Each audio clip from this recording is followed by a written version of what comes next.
les marchés financiers avec IG Markets, CFD Trading. Bonjour, c'est Gilles du site boursiercoté.com. Voici l'analyse technique du CAC 40 pour la journée du lundi 5 septembre 2011. Avec aujourd'hui une grosse séance de baisse, puisqu'après une ouverture sur un fort gap baissier, alors je rappelle le plus bas que nous avions vendredi, c'était 3132,66, et bien aujourd'hui nous avons ouvert à 3072,51 points. Nous avons marqué un plus haut à 3083,23, donc le gap n'est pas refermé. Et nous avons marqué un plus bas à 2977,18 pour terminer en clôture juste sous les 3000 points à 2999 points,54. Le CAC 40 perd 4,73% sur cette séance, presque 149 points perdus par rapport au cours de clôture d'hier. Donc au menu, risque de récession, tension sur les dettes souveraines, beaucoup d'inquiétudes, ouverture sur un gap baissier non refermé, support ici que je vous avais donné comme étant une zone à surveiller pour pouvoir continuer à évoluer sur cette tendance moyen terme légèrement haussière et donc la confirmer en essayant de rebondir sur cette zone et en essayant d'aller marquer de nouveau plus haut. Eh bien cette tentative a été ratée puisque en début de journée les 3154 points ont bien fait office de support. On a eu un premier plus bas à 3152 et puis après on a cassé et donc avec le dénouement que vous connaissez. Alors grosse séance de baisse. Au niveau des supports, on s'approche d'un précédent support ici à 2957, puisque le plus bas a largement enfoncé les 3000 points à 2977. Donc on s'enfonce encore, mais on n'a pas encore cassé les précédents points bas. On a juste cassé celui-ci, mais voilà, le plus bas significatif qui se trouve là, qui marquait un petit peu, qui était le deuxième point de référence du support haussier, n'a pas cédé du point de vue du support horizontal, et encore moins ici le support des 2891. Donc d'un point de vue chartiste, nous sommes toujours sur une zone basse de la tendance actuelle. Donc vu que pour l'instant on ne peut pas valider un retournement de tendance moyen terme, pour l'instant on est entre la tendance baissière et la tendance neutre. Il faudra attendre le rebond. Si le rebond s'effectue au-dessus des 2890 points, on pourrait dans ce cas-là valider une tendance moyen terme neutre. Donc du point de vue chartiste, alors nous avons ça. Du point de vue des indicateurs, nous avons le RSI qui redescend, qui est toujours en zone neutre. On a un croisement du stochastique ici qui se fait à l'extérieur de la zone de survente, donc signal baissier moins puissant que si on avait été en zone de survente, mais signal baissier tout de même, un petit signal baissier on va dire. Signal baissier confirmé donc par le MACD qui s'était retourné le premier vendredi, on s'en rappelle, et c'est lui qui avait donné le signal de retournement qui s'était retourné vendredi, et donc le signal confirmé puisque nous avons un histogramme qui continue à évoluer d'un point négativement, donc à la baisse. Des volumes quant à eux qui sont mesurés. Alors on aurait pu s'attendre à des volumes plus forts, on a des volumes qui restent plutôt sous la moyenne, mais je dirais dans la moyenne des dernières séances que nous avons eues, excepté ces deux séances qui étaient un peu plus faibles. On voit que ici la moyenne mobile, qui est une moyenne mobile 20, un peu comme ce que l'on peut trouver sur les graphiques, sont encore fortement influencés par la zone ici de fort volume que nous avions eu début août. Donc là, nous sommes sous la moyenne, mais je dirais par rapport aux précédentes séances, dans la moyenne. Donc pas d'évolution notable, ce qui serait, je dirais, un point rassurant quant à la continuité de la tendance, puisque on voit que malgré ici un fort résultat baissier, déjà la bougie n'est pas extrêmement puissante, on n'a pas une bougie trop ample, aussi ample que ce que nous avons eu vendredi dernier, et des volumes quasiment équivalents, donc on est dans une continuité de mouvement. Alors je vous avais parlé vendredi d'une possibilité d'étoile du soir, je ne l'avais pas entièrement validé puisque il me semblait que cette bougie était un peu trop haute, on manquait de régularité au niveau de la formation de cette figure technique qui est une figure technique de retournement. Bon, on valide quand même cette figure, comme quoi même si les figures ne sont pas parfaites, ça arrive des fois qu'elles soient validées, et donc on enclenche un petit cycle baissier qui pour l'instant, malgré l'environnement macro et les nouvelles que l'on peut voir circuler, n'est pas si grave que ça.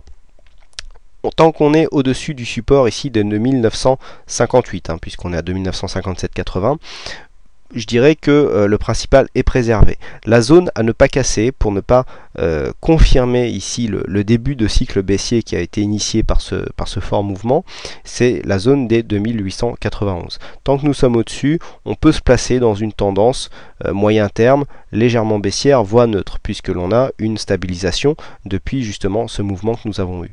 Donc pour l'instant, pas trop d'inquiétude. Du point de vue des indicateurs, on voit que nous sommes dans un cycle baissier de consolidation, mais rien de plus. Alors, cette baisse ici nous permet en tout cas de valider eh bien, une sortie de signal TurboCAC, puisqu'il y avait un signal TurboCAC qui avait été initié il y a quelques jours. Et donc je sais que vous avez été nombreux à le jouer suite à ce signal qui s'était dénoué en une séance. Vous avez été nombreux à vous inscrire pour obtenir cette stratégie qui est en vente sur le site. Et donc vous voyez qu'ici avec un stop assez large, eh bien, ça nous a permis d'encaisser ce mouvement de hausse qui a un peu fait peur à tout le monde. Et puis finalement tout s'est bien terminé, puisque en cassant ici, en venant marquer un plus bas sous les 3000, on a largement validé l'objectif de ce trade, donc qui nous fait gagner plus de 130 points sur 4 séances. Donc comme me le disait un membre sur le forum ce matin, eh bien j'ai remboursé mon investissement en 4 jours, donc c'est tout ce que je vous souhaite si vous voulez obtenir cette stratégie. Alors, d'autres messages aussi que l'on m'a envoyé, que ce soit sur le chat ou sur le forum. On me demandait la différence qu'on pouvait avoir entre l'analyse technique et l'approche systématique. Donc l'approche systématique, c'est ça, c'est avoir des signaux, avoir des paramètres et puis jouer les signaux de trading et puis donc s'appuyer sur des résultats qui sont optimisés, donc qui ont été backtestés. Et puis il y a l'analyse technique. Donc là, la réponse que j'ai donnée, c'est voilà, là on est sorti d'un signal, donc le signal était baissier. Donc est-ce que ça veut dire que le signal est baissier? Non, ça veut dire que la sortie est optimisée pour que ici il y ait un maximum de signaux baissiers qui soient gagnants à partir du moment où on est placé dans le bon sens.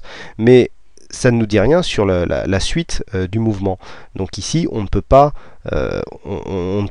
s'appuyer sur un backtest pour dire ça va repartir à la hausse, à la baisse. Simplement là on sait que le signal est terminé et que donc l'objectif optimum a été atteint. Alors après il y a d'autres systèmes d'investissement, ça a été l'objet d'autres discussions.